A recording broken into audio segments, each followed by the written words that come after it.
the product is the same, how can we differentiate? That's the problem, isn't it? If you want to sell, you have to do something different. And it's always about demand and supply. What pushes you towards the proper branding, proper promotion, proper product development is competition. Customer from another point of view, they also want to buy something more and they want to get additional value. Artem Burtsev, CMO at BBF. Lead the revolutionary. Rebranding from Prime To BBF. An experienced marketing director With a demonstrated history. of working in the Building materials industry. That's a perception that you need to show the price to the customer because everybody believes it triggers. And from my perspective, you need to show the values of the product. You need to bring the emotion to the customer's mind. And that's exactly the point when the discussion about the price should be starting.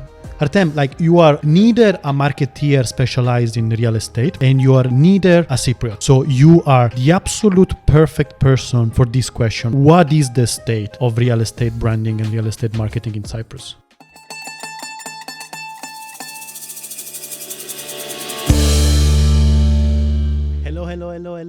Hello. Welcome to another episode of Made in Cyprus, big business story from a tiny island. Today, as always, special guest, but something really close to me because we will be talking about a topic that I've been critical, cynical,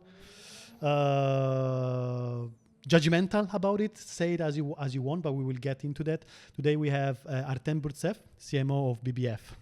Hello. Welcome to the show. Nice. Thank you for inviting. Nice having you here. Yeah, it was a really pleasure actually to meet with you, and especially how we met because I was in Dubai on the, let's say, small customer event, and at one moment it was, I don't remember what was the Elevate Summit. Elevate Summit, and different people started to text me, oh, there is a really nice guy who is talking really interesting stuff, and he's mentioning that BBF is really sexy, and it's one of the brand on the real estate market of Cyprus, which stands out, and I immediately started to Google who it is. And it's 2 or 3 months passed by, and actually I'm sitting here. So thanks for inviting. Pleasure. Thanks for the nice words that you said that time. The flip side of that story is that probably you were the only one that received good things because I pissed off a lot of people during the talk, because I did a research in the last year and a half and 2 years on the state of real estate branding and marketing, which we'll get into a bit more. So it was a critical piece, and there is a blog article about it as well, but very real and I think very needed. But Artem, you are neither a marketeer specialized in real estate and you are neither a Cypriot. So you are the absolute perfect person for this question. What is the state of real estate branding and real estate marketing in Cyprus? Oh, it's a good question. It's a really good question. I can compare actually, because I'm constantly traveling, and there's a marketeer and there's a person who is working in the development market and developing company, fast growing company. You travel a lot and you're trying to, let's say, benchmark. All of us, we're studying the experience from different industries and different countries. So what I can say, from the perspective of how it's going in Russia, in UK, in States, in Australia especially, which I was really surprised, in South Africa, there is almost no branding and no proper marketing on the real estate on the local market. Compared to the 4 years ago when I started, the market was allowing the companies to just sell the product, develop the product and sell it. Now the situation is changing. I see some smaller brands which are doing incredible work in order to bring the, let's say, what we are doing. We're not selling the concrete walls. We're selling the dream, we're selling the emotions. And before it was only about that's a project. You see the facade of this project, the square meter price is following, and layout is following, and buy from us. And that's it. Basically, that was most of the promotion and the idea that developers were giving to the market and real estaters as well. Now, especially for the last 2 years, it's changing. I see some new names. I see some creative and fantastic ideas. So market is, let's say, speeding up. But I have another country which is under my supervision, which is Greece.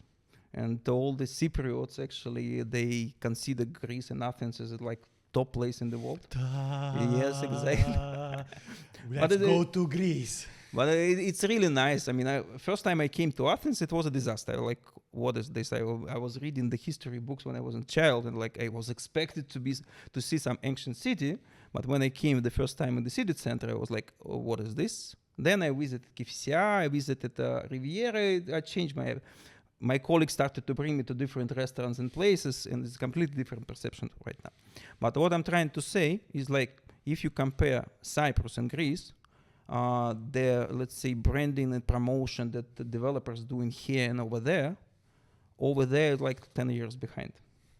Really? Interesting. It's a completely different story. And actually, we are succeeding quite well in Greece with like small number of projects with limited marketing budget, but there is already perception with our brand that we developed here. Okay, over here we're well-known brand. Our brand awareness is fantastic, but over there nobody knows us. We started the business about 3 years ago. Yeah. But there is already perception of BBF. So and basically it's not because we are so good. It's basically because there is nothing in the market. I was gonna say, so Greece is actually like 10 years ago in here, where the competition is lower and people can just sell on tangible benefits still, right? This is the house, just take it, and there is no real branding. So why do you think in Cyprus people should invest into branding and real estate then? It's always about one thing. If you want to sell, you have to do something different, and it's always about demand and supply. So for Cyprus, as I perceived, because I'm on the market for 3.5 years at the moment. Yeah. And during these 3.5 years, the first year was after COVID, so we had, let's say, the demand that came after the COVID was huge demand. Then the war started between Russia and Ukraine. It also boosted the demand. But more or less, it cannot be like that for the long time. So now it's demand and supply, because new developers are starting the market. It's more or less equal. And of course, it brings more competition. So it's now the hunt for each customer.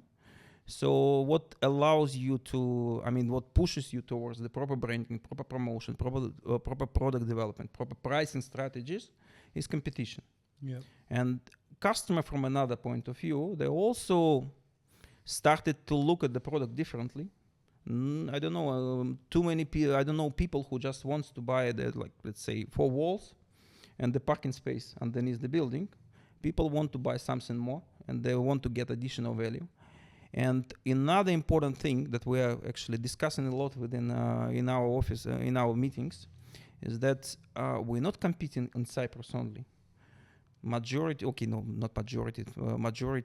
based on the price value of the unit of the buyers, they are from abroad, who immigrated to Cyprus, who is temporarily living in Cyprus, or who is looking for the holiday home. And all of these people, they're not considering only Cyprus. They consider in Spain, Portugal, Italy, Greece, which is a fantastic place to invest and live. Israel, maybe, I don't know, Turkey as well. So there are lots of locations, and Cyprus is just one of the options they can choose and invest. So in order to be different, in order to compete, in order to gain the customer, you must do something that shows the value of your product, the value of your brand, and allows you to be different. Because if we're talking about tangible benefit, especially in Cyprus, well, everyone sells luxury. Right, that's what they're saying. Like everything is luxury, which is another of my fundamental problems. Right. So if what is luxury? Exactly. If everything is luxury, what is actually luxury? And I grew up in Venice, right? Venice, Italy. Northern Italy, where the out of center normal middle class family apartment is more luxurious than some of the things that I see in Cyprus branded as luxury. So my fundamental problem is everyone acts the same, everyone says the same things. The products are interchangeable because and I'm not talking about you guys, because you guys are also doing the same stuff. So it's a common problem. It's a different story. So if the product is the same, how can we differentiate? That's the problem, isn't it? It's a fantastic what you say, because 2 weeks ago, actually, we have a part of our business which is in Canada. So we invested in a couple of the projects in British Columbia. Yeah.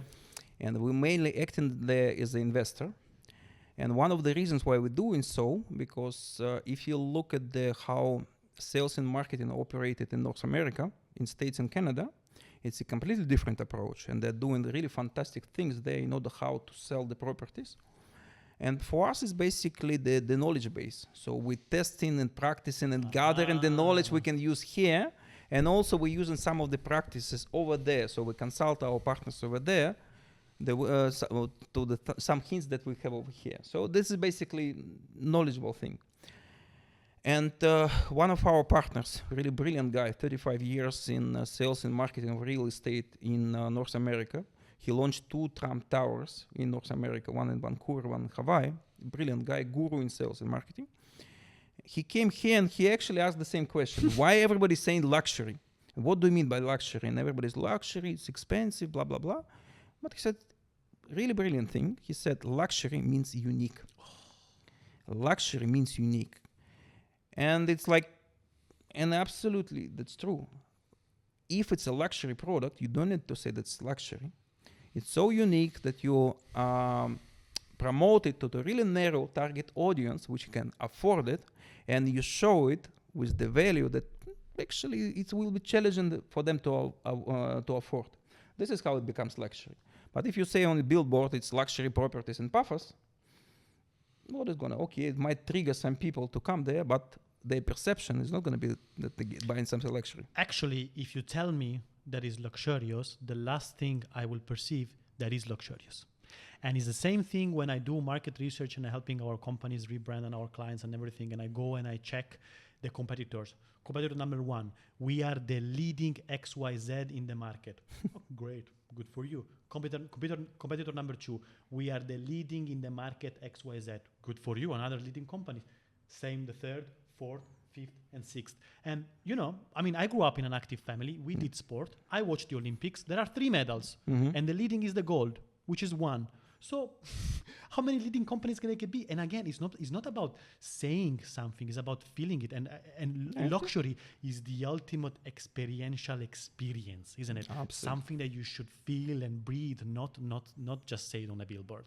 I agree with you, but it gets even better when it says luxurious luxury project, prices starting from 270,000 euros. Yeah. That's a brilliant, fantastic approach. You shouldn't never even mention the prices before customer starts talking about it after you show him everything that you can. Yeah. The luxurious stuff. So why are these companies doing that?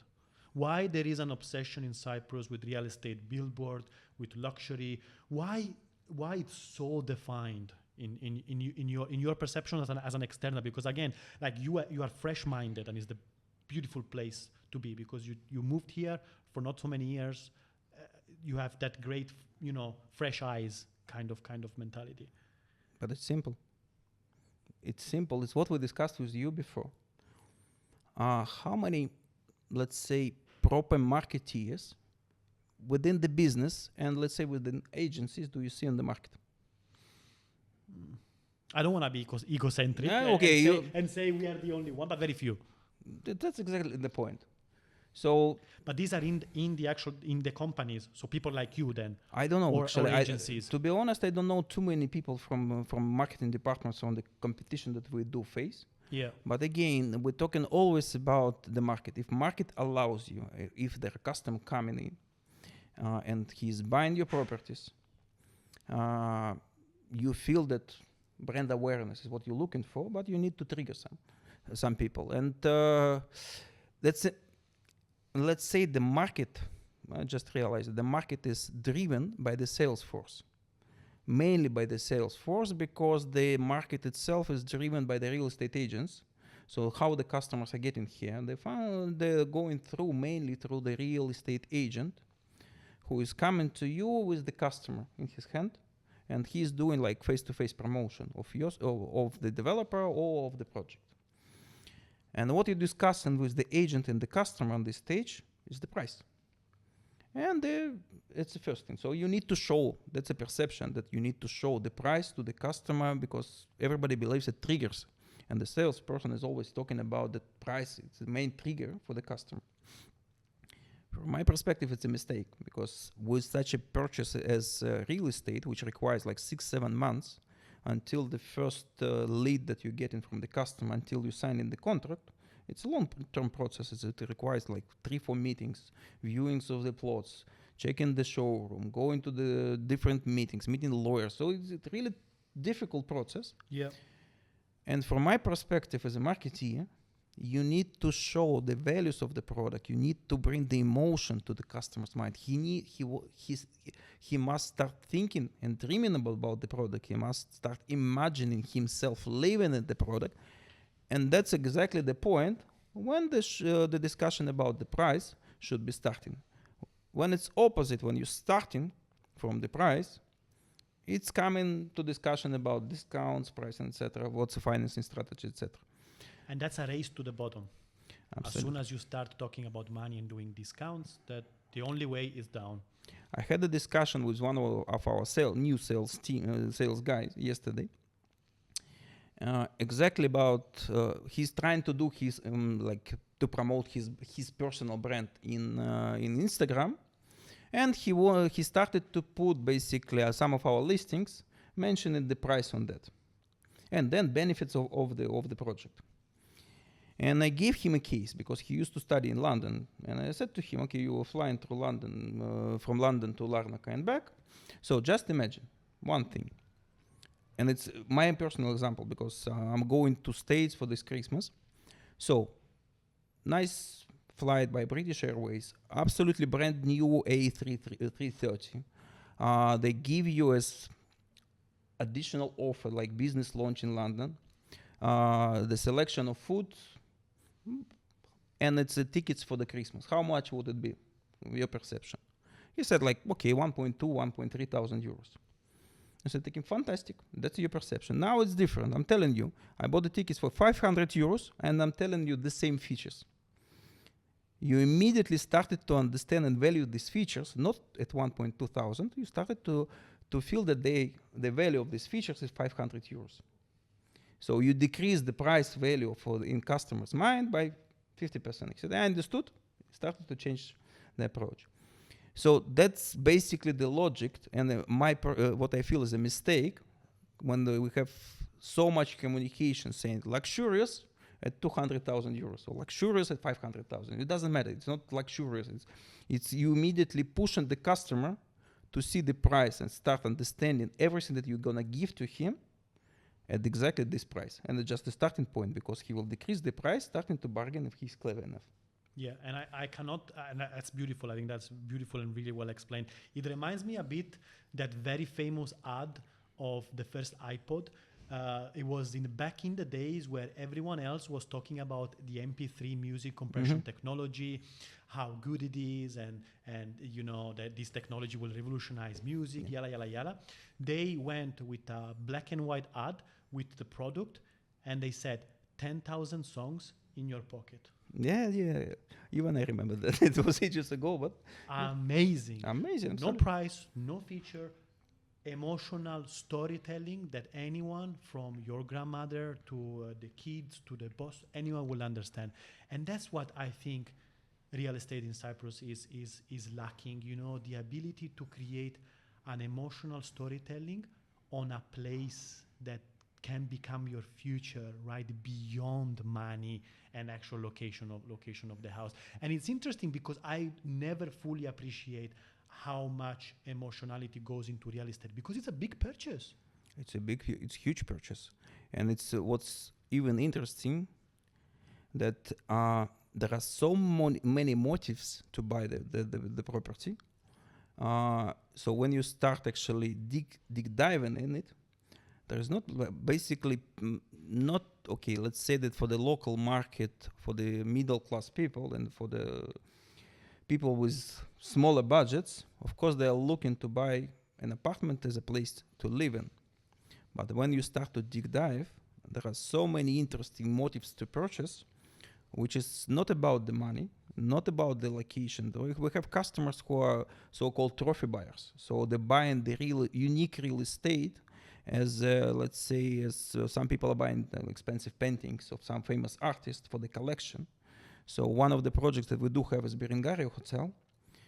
And I haven't seen a single customer who is buying the property there because it's like as a place to have a vacation or something. They initially buying most of them because it's a really limited availability. And if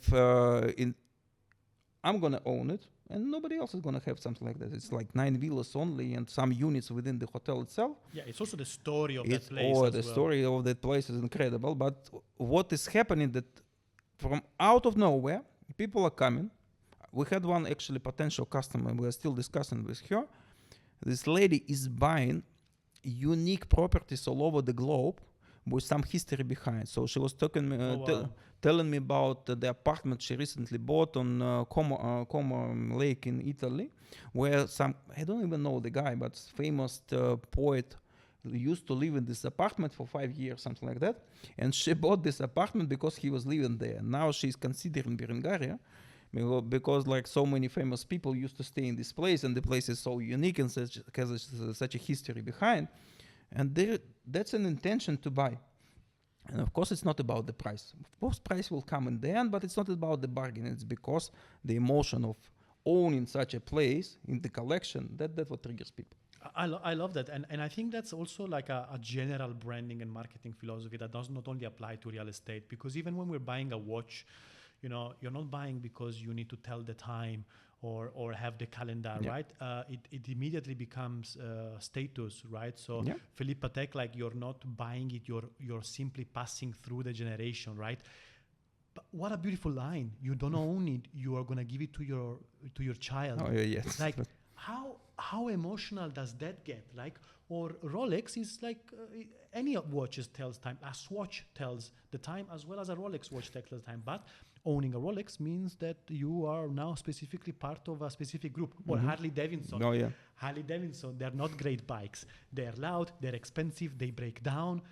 But you go in the most remote village in the world, in Timbuktu, and there will be a Harley Davidson club, because what are you buying is brotherhood, is belonging to a tribe. So, especially in industry that do not have lots of unique and innovative products, like nowadays, innovation is incremental, little things. We don't have iPhone or iPods situations anymore, or Tesla situation anymore. There are lots of red oceans around it, right? And I think branding and marketing and storytelling done well is what will help you differentiate. It's absolutely. I fully agree on that. Actually, before I joined the real estate market, which is fantastically, and it's all over the emotions.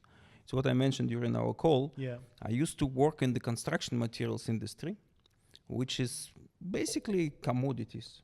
One of the companies, it's Swiss cement producer called Holcim now. It's Lafarge Holcim. It's the biggest cement producer in the world. Yeah.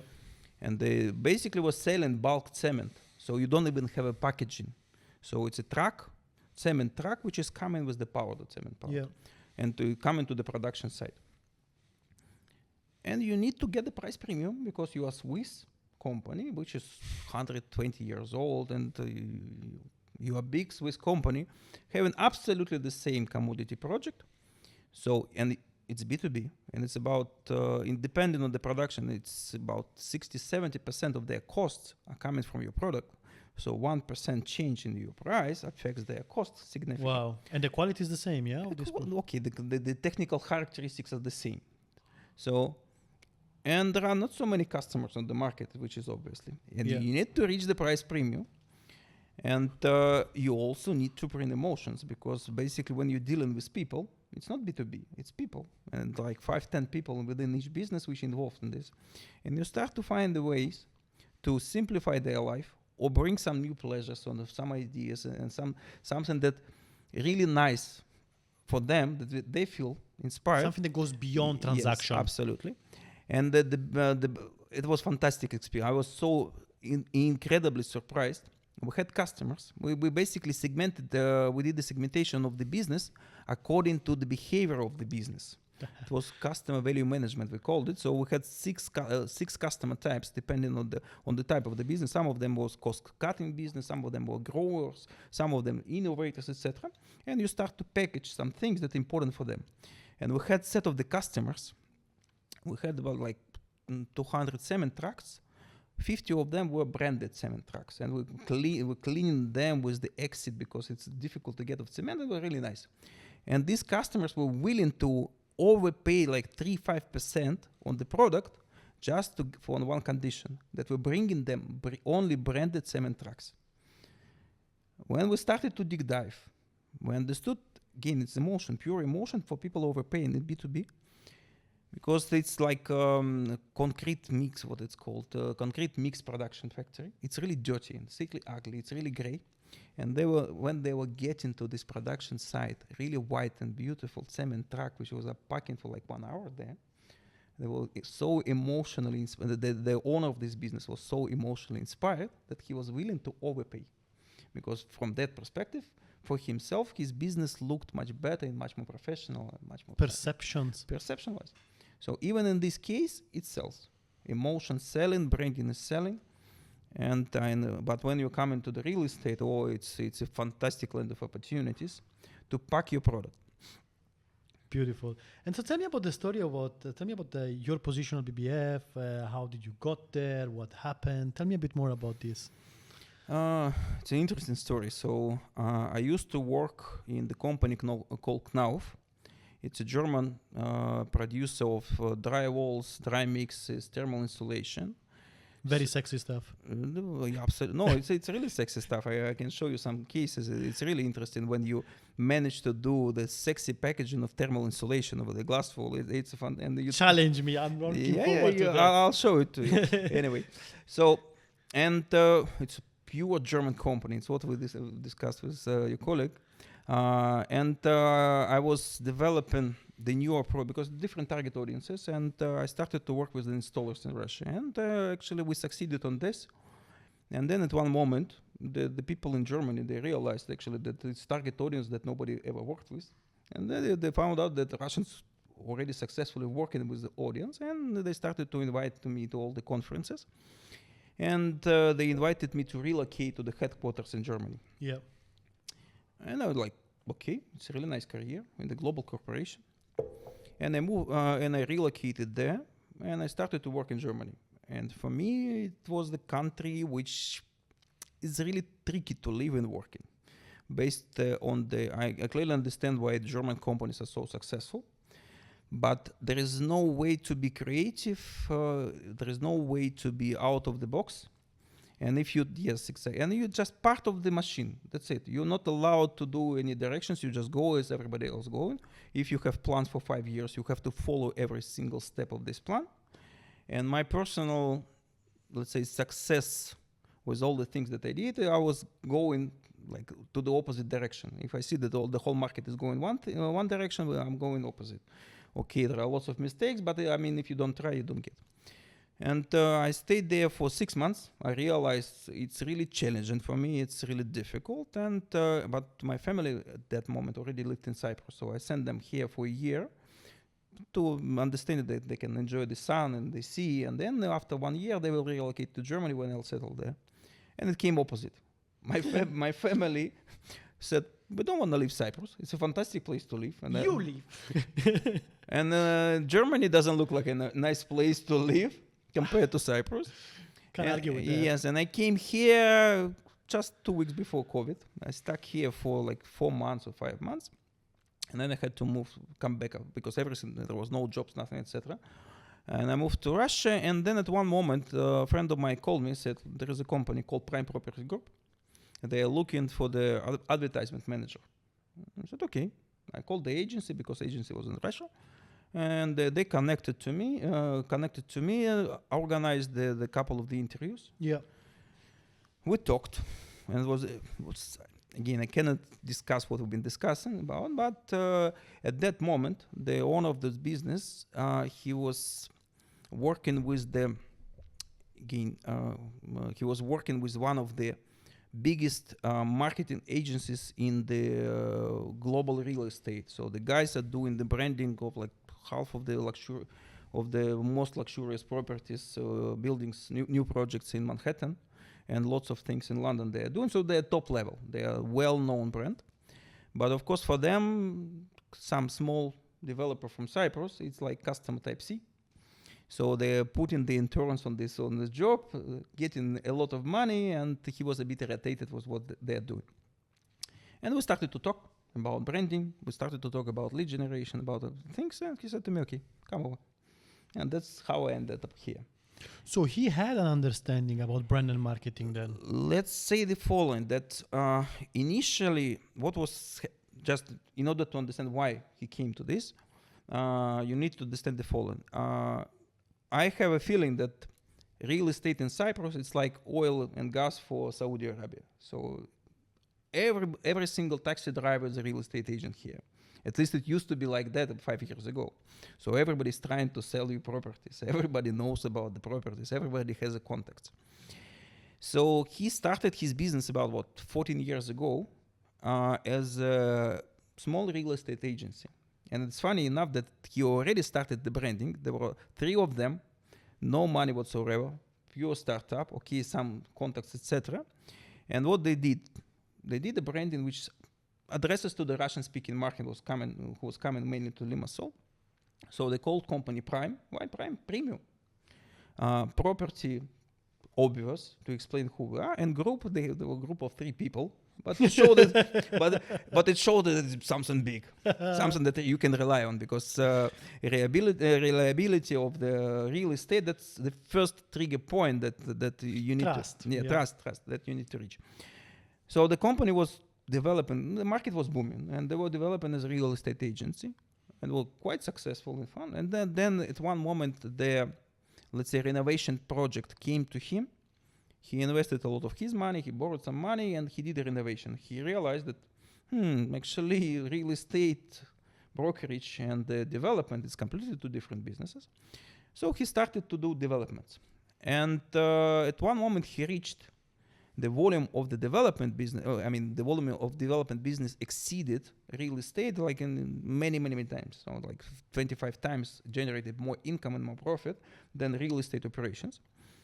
But the perception of the customer, so if you look at the Prime Property Group website and perception on the market, it was still the perception not as a developer, it was a perception of the real estate agent. And the worst thing... Not someone building, but someone moving houses. Just selling. Yeah. The issue was following, that everybody, actually Prime Property Group, I believe, it's my perception, had a better brand awareness than Prime Telecom during that time. And the perception on the market, or the people who live in Cyprus, like Prime Properties everywhere, they're doing nice projects as a developer. But the majority of customers, they were like, how many times you buy an apartment in your life? How many times you buy an apartment abroad? Like once, twice maximum. Yeah. So all of these customers were like new customers. And of course, when they're starting to dive to the market and look for the market, they looked at Prime Property not as a developer, they looked at as a real estate agent, because the website was like with huge amount of the listings, the logo itself, the name, etc. It looked like real estate agency.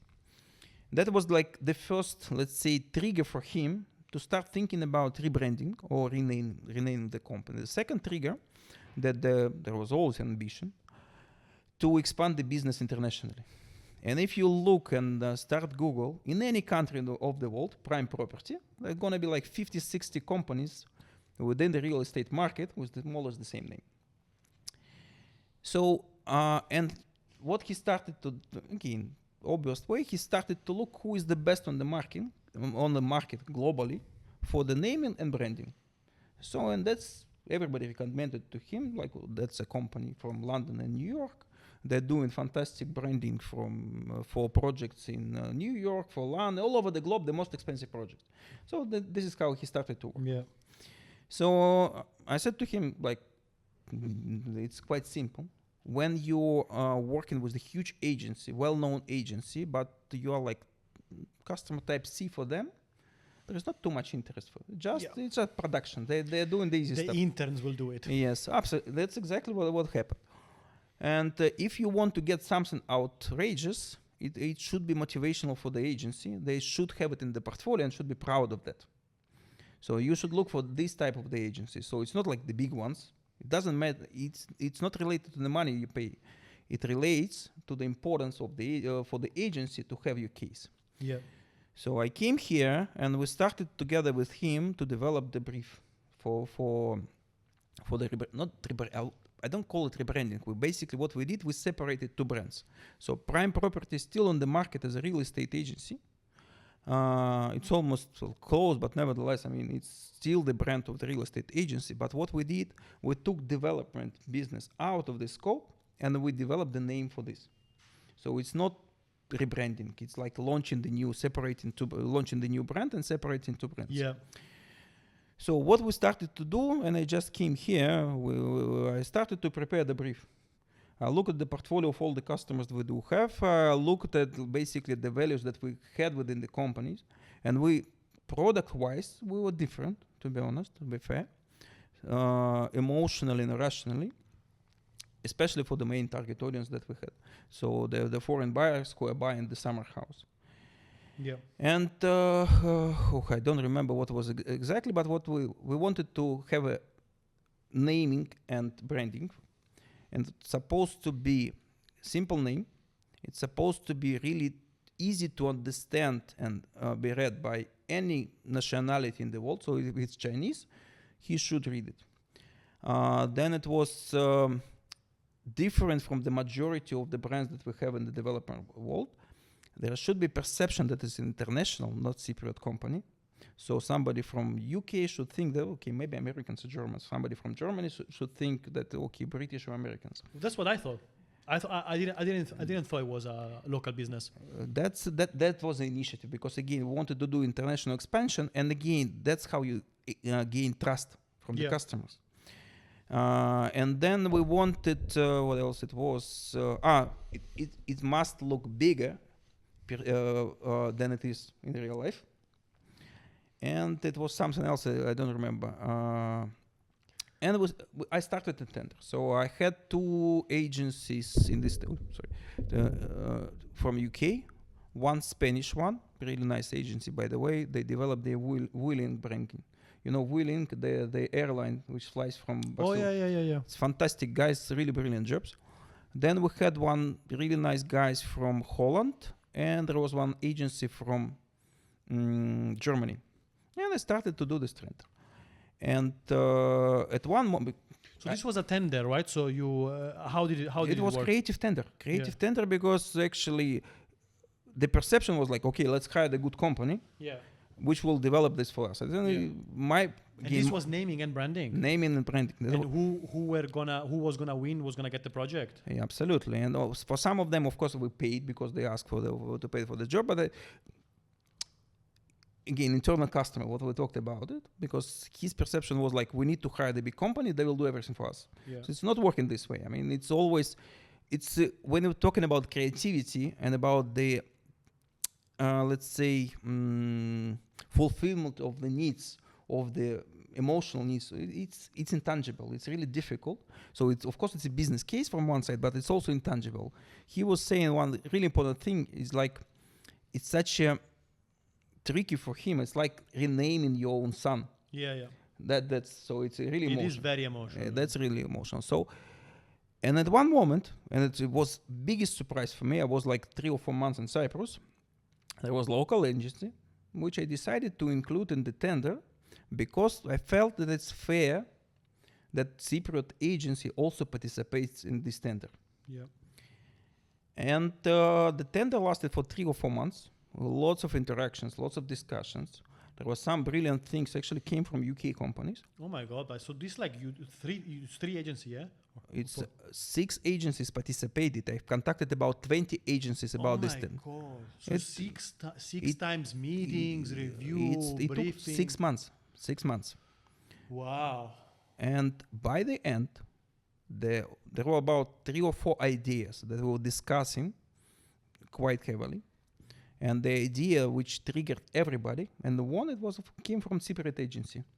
I was so incredibly surprised. I didn't expect to see any proper branding and marketing in Cyprus, especially when I came here. What I saw is the same story as what you are asking. Like, I saw all these developers, I saw all this promotion that is happening here. I said, there is no marketing here. There is no design here.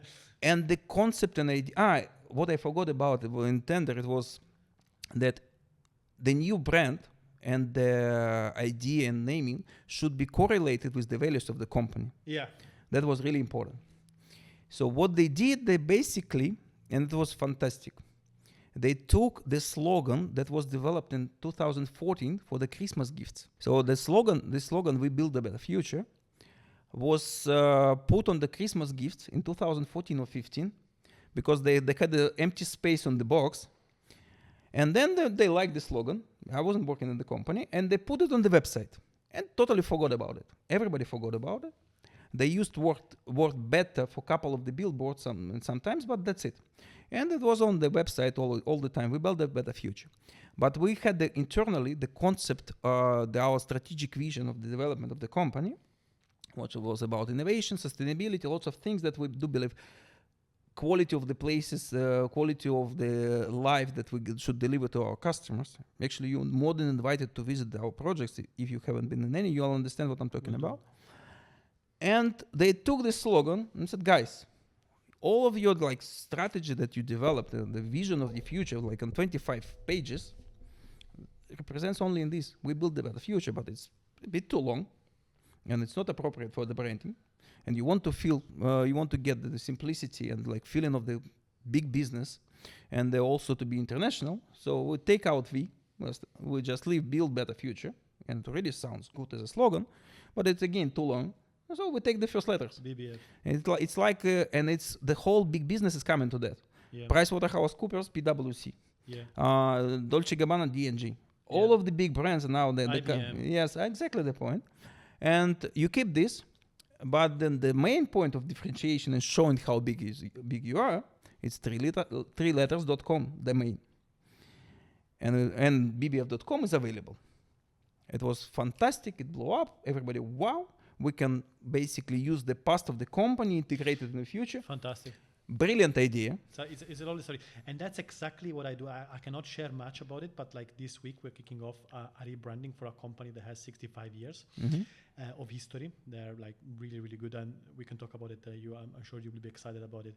And part of what we do is an audit, and it will be an audit on their archives of printed materials, because every single big organization that rebrands, most of the stuff, they already had it. The superpower, the creative concept was there, but then it's buried by layers of dust, of corporate, of business as usual. It gets lost. And another idea is, I don't know if you saw, I was invited to the European Design Awards 2 years ago to judge for the brand experience category, and we voted as gold the new positioning and the new campaign of Fiat, which is the brand of colors. They stopped producing gray cars from 2025 or 2026, even if gray cars are the cars that sell the most. There are some tones of cars, but the gray they stopped. They said, why? Because Italy is the land of colors. Fiat is the brand of colors, and it was always like this. Even that, because I own a 1970 Fiat 500. It's bright yellow, because as you can see, I have an obsession with yellow. But when I was looking at it, there were no black or white or grays. They were very, very rare. It was all beautiful colors. So Italy was always the place of colors, and Fiat was the brand of colors. They lost it along the way, and then they went back to it. So for me, you described the most fundamental lesson of rebranding, which is evolution, not a revolution. Absolutely. If you celebrate the heritage, and then you celebrate the future to come, and one of the cases that recently we had, it was I was reading you with the Jaguar. yes, which is too early to see. We're gonna see what. But it's interesting. Actually, they're really brave, and I mean, what they're doing. Let's see. Anyway, I mean, it might be brilliant idea, and it might boost the sales, or might be completely, or most probably it's going to be complete disaster. But if it's going to succeed, wow, it's I appreciate the out of thinking, the out of category, and I think that the reason why you guys do stand out is because you were strategic and you took different things and you really took time to build your brand, your personal brand. And what do you think the rebranding project, or this new brand creation? What do you think was the hardest part of the journey? The hardest part, actually, not to put the handbrake on. The moment we launched it, okay, there are lots of things needs to be adapted. Of course, we were rushing. So the moment we launched it, what happened? Internally in the company, what are you doing? Half of the employers were complaining. Are you crazy? We're still prime property group. Everybody knows us. Everybody's asking questions. Customers, the same story. Everybody started to ask the questions. Why? You have financial problems. You have that. You have that. There is issues. Must be something problematic with the company. And it was such a pressure from the market, internally and externally. And it was impossible to explain to the people why we did so. And we had lots of discussions internally about like, shall we stop? Maybe we should keep it quiet a little bit. Shall we launch a campaign explaining why we did so? And my perception, I was quite frustrated. I was telling guys, let's keep it quiet for 1 year, maximum 2 years, and you'll realize what's happening. And recently I had a really interesting conversation that like in the restaurant with a glass of wine, like, you know what? Basically, he said to me, like, nobody remembers Prime Property Group. Everybody perceives us as BBF. Yeah. Everybody says BBF. And it's actually 2 years passed by. And it's completely switched opposite. I can say that, majority of the customers, they don't remember Prime Property Group. Nobody in the office is saying Prime Property Group. Everybody believes that they're working in BBF, they're purchasing and buying from BBF, and it's a different brand. So the transition happened quite successfully, but it requires time. So this and patience, Yes, these first 6 months, it's the most tricky point because people are nervous. They stick to the past really heavily, and they are afraid of the changes. Yeah. But the time is passing by. The worst thing are passing by. The wars are passing by. So just you need some time. Yeah, there is a concept which is called the Kubler-Ross diagram of change, where every time that a change happens, there is a deep state where people hate it and they're scared and they're feared because like every change is difficult. Like humans like habits and status quo. They like to be in the safe environment. So every time that a change is implemented, people neglect it, they hate it, and they start to pushing back into the old ways, into the comfort zone. But if you're able to go down this curve and have enough patience, as you said, you actually end up higher up than when you started. So that's the curve that goes down into the deep depression, change. Yeah, happy days. Jaguar exactly, and going down. They are in the deep because everyone is regretting. Yes. And now they need to find ways to go up. But if they manage to go up, I think they will be right on top. Last question for you before I let you go. What do you think is the experience or person that or moment that shaped you as a person the most in your career? It's actually I know this person. It's not the career. I did my degree in Sheffield University. It was ages ago. And I came, I did a course on business studies and information management, but I decided to specialize in marketing. I was like 17 years old or 18 years old, so I didn't understand anything actually. And there was one brilliant professor that we had on marketing communications that came to us from the first day, and basically he said, guys, have fun. You are in the most creative part of any business that you participate. Remember two things. It's impossible. First thing, whatever you do, step out of the business, put yourself in the customer's shoes, and look at your business from the customer perspective. That's the first thing he said. The second thing that he said is that whatever you do, don't do two things. Copy paste your competition. So if somebody is succeeding, you are already too late to do the same stuff. So do something opposite. And if you, by yourself, you're also competing with yourself. If your activity succeeded, change at least something, color, whatever, text, wording, whatever, but don't copy paste yourself. So don't copy paste competitors and don't copy paste yourself. And always look from the customer point of view. That's two things. And that guy triggered a lot in my mind. So every time I'm doing something, I'm like, okay, I don't even Mr. Jacobs, I think. Yes, Mr. Jacobs. And it's like that guy not shifted my career, he directed my career. Beautiful. It's the one of the first thing I try to coach my clients as well, to get out of the brand, because you don't own your brand. Who owns your brand is your customer. Yeah, true. So that's always what I like to do. Saying, Artem, thank you very much for your time. Thank you. I enjoyed It was a the pleasure. conversation. Where can people find you and interact with you? Where you at online? In LinkedIn, okay, and at bbf.com. Easily. Thank you very much, buddy. Thank you. Thank you very much for watching, everyone. I'll see you Thank next you. time. Bye-bye.